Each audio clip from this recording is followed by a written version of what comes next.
6வது பாடலில் ஒரு அழகான கருத்தை வைக்கின்றார். எல்லா பாடல்லையும் நல்ல கருத்துக்கள் தான் இருந்தாலும் இந்த இதில் குறிப்பாக என்ன சொல்கிறாருன்னா, நம்முடைய முன்னோர்கள், ராஜாக்கள், அப்புறம் நிறைய செல்வந்தர்கள் இவங்க எல்லாம் பெருசு பெருசாக கோயில்கள் கட்டி வைத்து விட்டார்கள். ஆனால் அந்த கோயில்கள் வெறும் கல் கட்டடங்களாக தான் இருக்கும். அங்கே சுவாமியை எழுந்திருத்து பண்ணி வச்சுருப்பாங்க. அது எப்போ வணங்கப்படுகின்ற தலமாக மாறுகிறது அப்படின்னா, இந்த உயிர்கள் எல்லாம் உடம்பெடுத்து இங்கே பிறவி எடுத்து இருக்காங்க இல்லையா, இந்த மக்கள் எல்லாரும் அங்கே சென்று வணங்கினால் ஒழிய அவை தவச்சாலைகளாக மாறாது, வெறும் கோயில் கட்டடங்களாகத்தான் இருக்கும். சரிதானே? யாருமே வரலை அப்படின்னா அந்த கோயில்னு யாராவது சொல்லுவாங்களா? ஒரு பாழடைஞ்ச கோயில்னு சொல்லுவாங்க. ஆனாலும் அது யாருக்கும் அருளை தருகின்ற நிலையில் இருக்காது.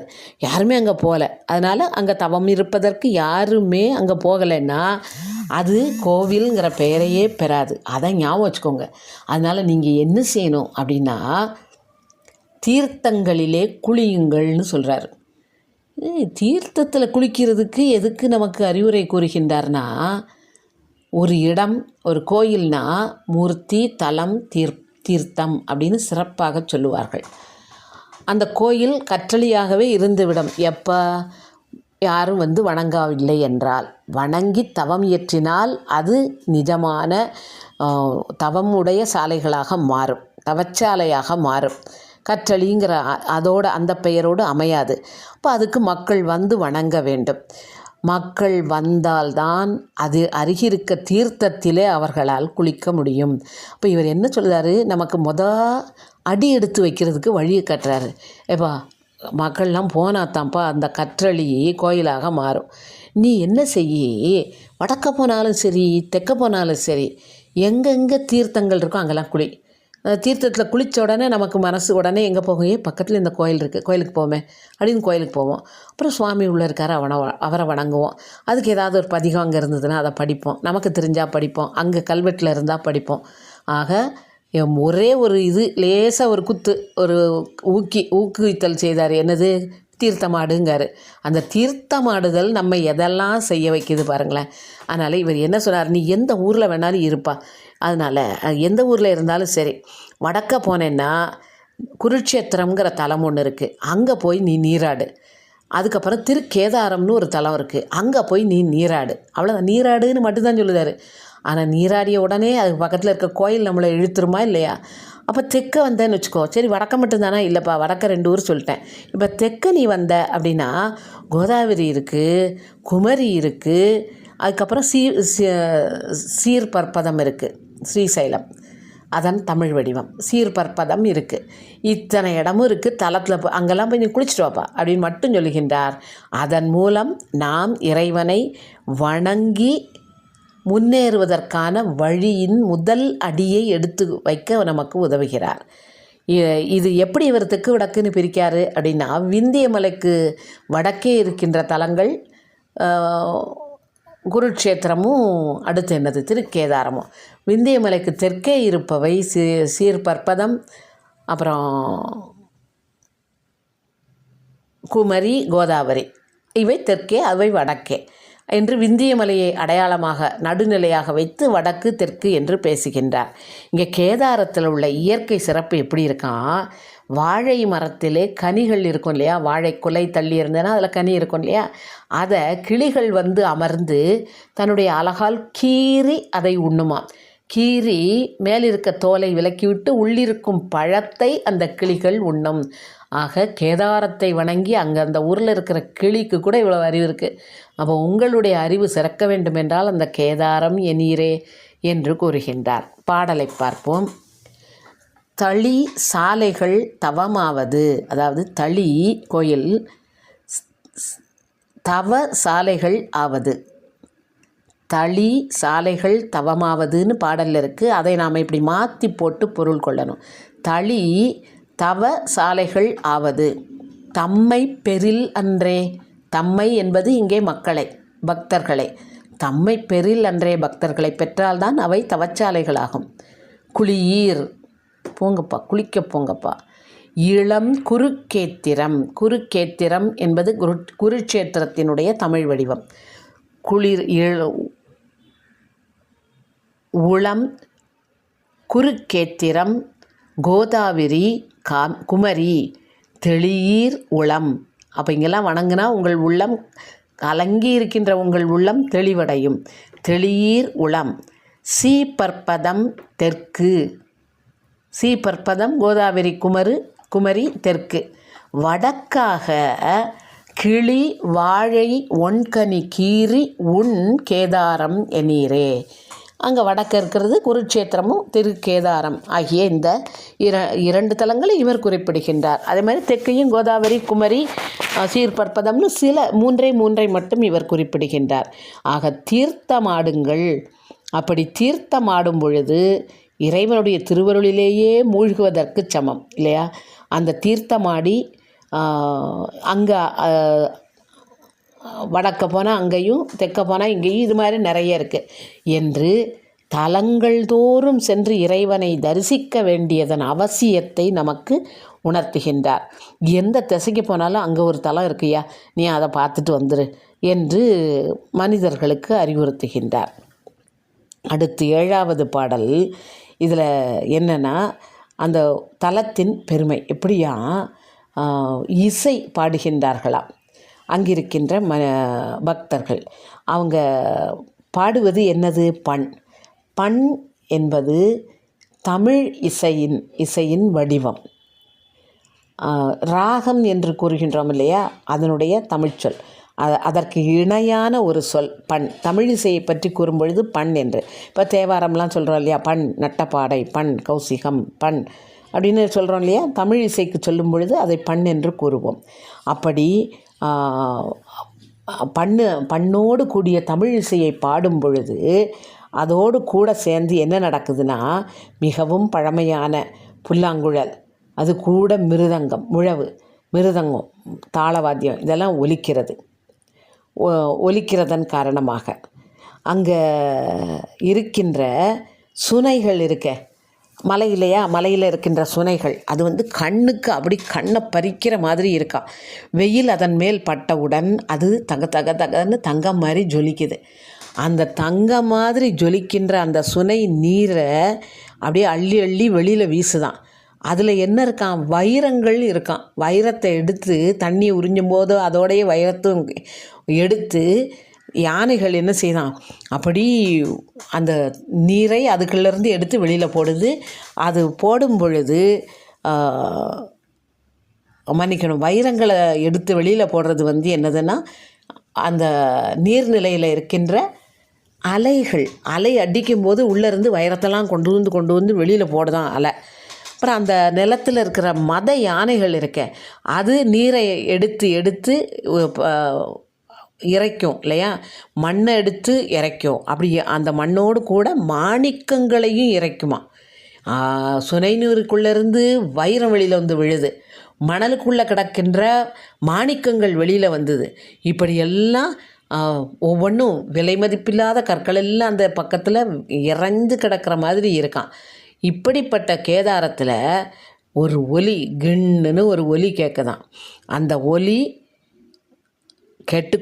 இடையறாமல் கேட்டுக்கொண்டே இருக்கின்ற இடம் இந்த திருக்கேதாரம் என்று 7வது பாடலிலே சிறப்பாக கூறுகின்றார். பாடலை பார்ப்போம்.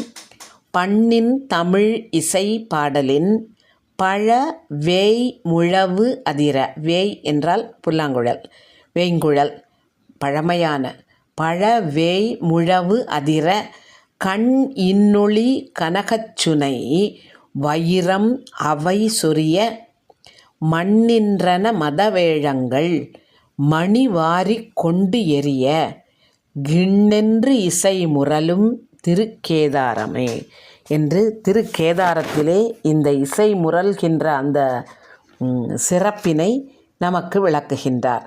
ஆக சுனை நீரிலிருந்து அந்த சுனையே பொன் மாதிரி இருக்குது.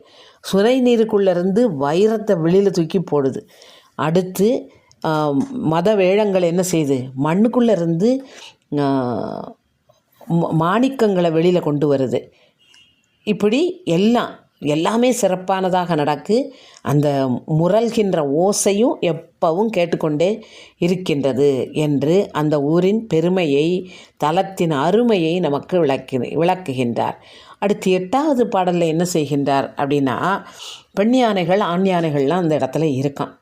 அதுலேயும் பாருங்களேன் எப்படி சொல்லியிருக்காரு. பெண் யானைகள் தான் அப்படி ஆண் யானைகளை பார்த்துக்கிடுதான், குட்டியாக இருக்குதான் அதனுடைய துதிக்கையெல்லாம். பெண் யானைகளுக்கு நல்ல முற்றிய உண்ணத்தகுந்த, யானைகள் வந்து மூங்கில் சாப்பிடும் இல்லையா, சாப்பிட தகுந்த மூங்கில்களை எல்லாம் எடுத்து அது சாப்பிட்றதுக்கு வாக்க மடித்து உரித்து அப்படிலாம் கொடுக்குதான். இது துளையுடைய துதிக்கையை கொண்டிருக்கின்ற ஆண் யானைகள் அதை சாப்பிட்டுட்டு உட்காந்துருக்கான். எப்படி பாருங்களேன், பெண் யானைகள், அது யானையாக இருந்தாலும் பெண் தான் சாப்பாடு தயார் பண்ணி ஆணுக்கு கொடுக்கின்றாள். அது சாப்பிட்டுட்டு அந்த இடத்துல நிற்கிது. அந்த அப்படி சாப்பிட்டு முடிச்சுட்டு சுனையிலிருந்து தண்ணி எடுத்து அப்படி தெளிக்குதான், எல்லா இடத்துலையும் தெளித்து தள்ளுது. அது வந்து பக்கத்தில் இருக்கிற நிலத்தை எல்லாம் அப்படியே நல்ல ஈரமாக்கி பொதுமை வச்சுருதான். பொதுமைனா பறவைகள் கொத்தி சாப்பிடுவதற்கு வசதியாக இருக்கும் இல்லையா.